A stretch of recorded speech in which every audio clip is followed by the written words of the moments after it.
Good evening all, and thank you all for attending this event. First of all, can I just say how daunting a task it is as a very simple research fellow to be presenting amongst three eminent professors. Nevertheless, I'll try to do some justice to my talk today. I'm sure I won't reach the levels you've heard so far. So just to introduce myself, I'm Imran. I'm Professor Nutting's research fellow based across the road at the Marsden. And my research interest mainly revolves around optimizing radiotherapy techniques, or the current radiotherapy techniques, to preserve meaningful swallowing function as a long-term consequence in head and neck cancer. And predominantly, I'm looking at throat cancers, which is the nasopharynx, the part of the throat behind the nose, oropharynx, so that involves tumors in the tonsils or the tongue base, and hypopharynx, which is anything below the tongue and the tonsils. But any benefits seen in this can easily be reflected to other tumors as well. So we all know that radiation treatment using intensity modulated radiotherapy with or without chemotherapy is curative for a vast number of head and neck cancers. But it does come at a cost of long-term side effects, one of which is swallowing difficulties. In fact, in a study that was conducted by one of Professor Nutting's previous PhD students, in which patients were asked to specify symptoms of concern 12 months following treatment completion, swallowing issues was reflected by almost 50% of patients. So it is a major issue, and this is reflected in other studies as well. So a lot of research is now being done to try and improve long-term swallowing dysfunction. The key, I guess, in the first instance is try and find out which structures are responsible for post-radiotherapy swallowing issues. Again, a lot of research has been done, and what we know is that this group of structures, known as the pharyngeal constrictor muscles, which essentially lie at the back of the throat and are usually of three different types: superior, middle, and inferior. These are the main sort of swallowing structures that are responsible for long-term swallowing dysfunction. These muscles essentially help to synchronize the movement of the food bolus from the back of the tongue down into the food pipe. And what we know is that if these structures are damaged as a result of radiation, it can have a long-term impact on your swallowing function.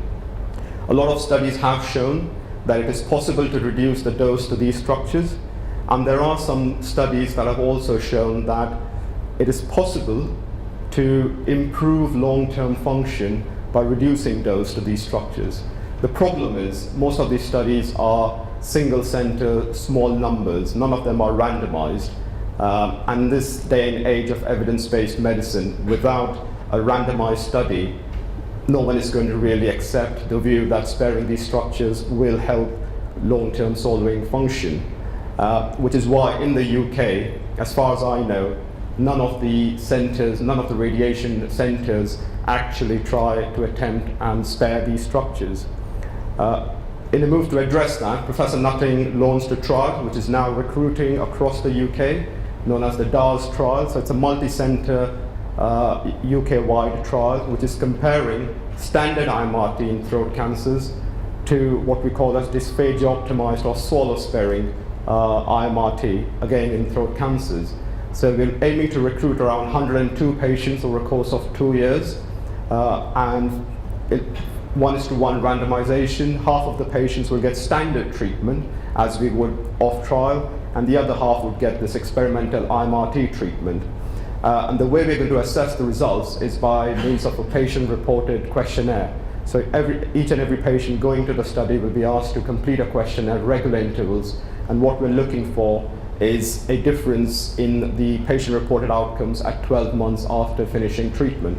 And what we hope to show is that the experimental arm is better than the standard arm. This is currently recruited. We have recruited around 9 patients of the planned 102, only open to recruitment in June. So it's going at a steady pace. The swallow-sparing IMRT arm, it is quite technical, and it's not something, it's quite novel. It's not something that's been ever used elsewhere, either in the UK or elsewhere in the world. And just to demonstrate that, this is how a radiotherapy plan looks like So this is just a CT scan oops, if I just go back.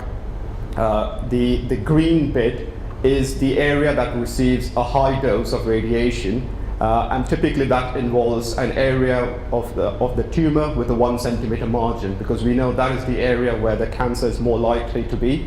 So we typically treat that with a very, very high dose, 65 gray. The area that is shaded in blue is the area that we think there is disease likely to spread, but there isn't any active disease, and that is usually treated to a lesser dose, typically 54 gray. What I've arrowed there is the pharyngeal constrictor muscle on that slice. Now, what we don't want to do is to spare the muscle in the area of the high dose. So if you look at either of the arms, the standard arm and the swallow-sparing arm, they look exactly the same. So we're not aiming to spare any of the pharyngeal constrictor muscle in the region of the high dose. Now, this is another slice. Now, in this slice, the area that's shaded is the elective dose. So this is the area that receives 54 gray, which is an elective dose. In the standard arm, patients will be treated as per routine. So the pharyngeal constrictor muscle, which is the horseshoe-shaped structure in the middle, we won't be sparing it at all. Whereas in the swallow-sparing IMRT arm, with the help of clever technology that's available now, we're able to actually spare dose to that structure there. So it is quite novel, it's quite unique, and we hope to see that it would reach some beneficial effects. Now, obviously you've heard from Prof. Uwe about MR-Linac and all the benefits that hopefully it will give us. I think the other interesting thing that we may see in the future in head and neck cancer is also protons, particularly with 2 proton centers, one at UCL and the other at Christie's coming soon. Just as a way of introduction, protons are just an alternative form of radiotherapy, which delivers radiation dose using a high energy beam of protons, as opposed to IMRT, which uses high energy X-rays or photons.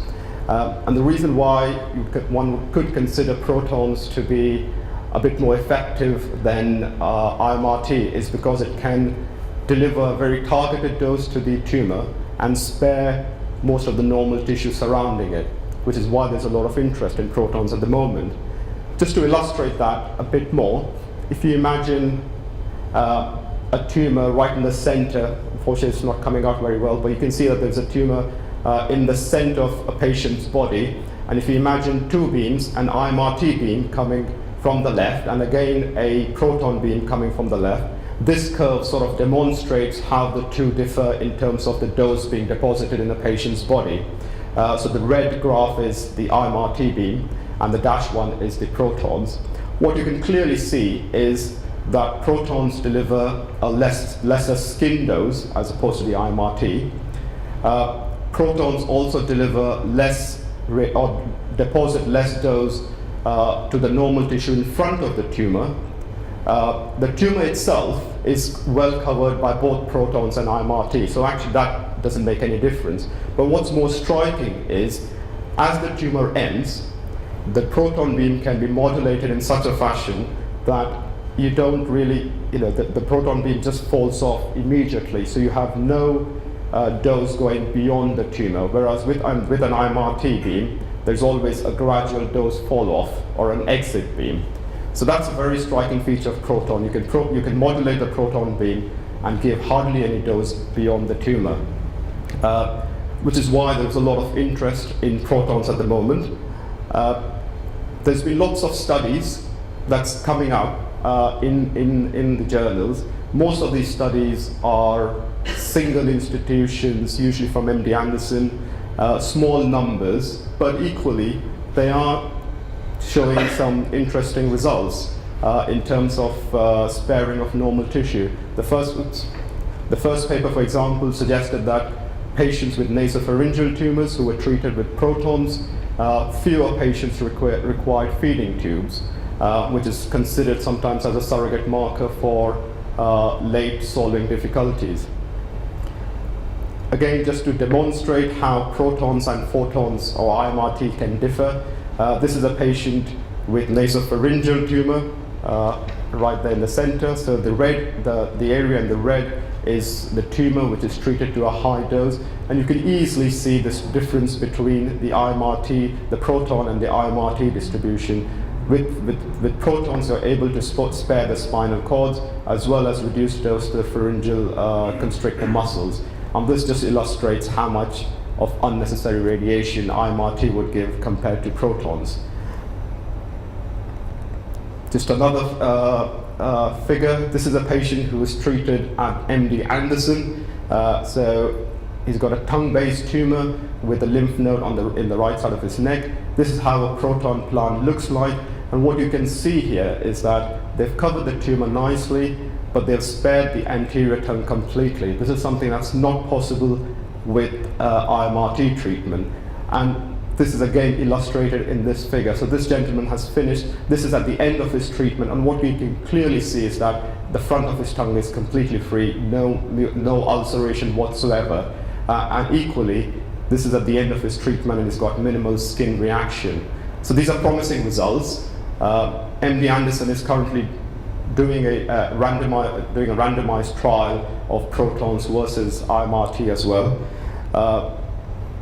And this again is just to illustrate with IMRT how well, there is ability to spare the pharyngeal constrictor muscles here in the center, as shown in the arrow, but with protons, again, there is increased ability to spare the pharyngeal constrictor muscles. So part of my project with Professor Nutting is actually looking at protons in throat cancers. Well, obviously we don't have protons here, but we do have a research terminal at Sutton known as Ray Station, which has the ability to plant proton treatment, and I'm planning a few oropharyngeal, nasopharyngeal cases on it, and hopefully in the next few months I shall have some results that could help in the future. In addition, I have also written a trial proposal, a multi-center phase 3 randomized controlled trial comparing protons versus IMRT in throat cancers. This has been submitted to the CT-RANK, which is the committee that looks at all new trials in terms of feasibility and advises on any further action that needs to be taken. Christie's have shown a great deal of interest in collaborating with us and the ICR in taking this forward, and that's currently under consideration. We probably may make a joint proposal eventually for that. So just finally to conclude, quality of life is an increasingly important determinant for future research strategies in head and neck cancers, for which improving swallowing is clearly a main priority, and I think that's been facilitated by advancing images and radiation delivery. The DARS trial should hopefully help us make an informed decision about swallow sparing benefits. Protons are definitely showing early promise, but questions still exist. There is a caveat to it. I mean, it's not the answer for everything, but certainly will help in the future. Thank you.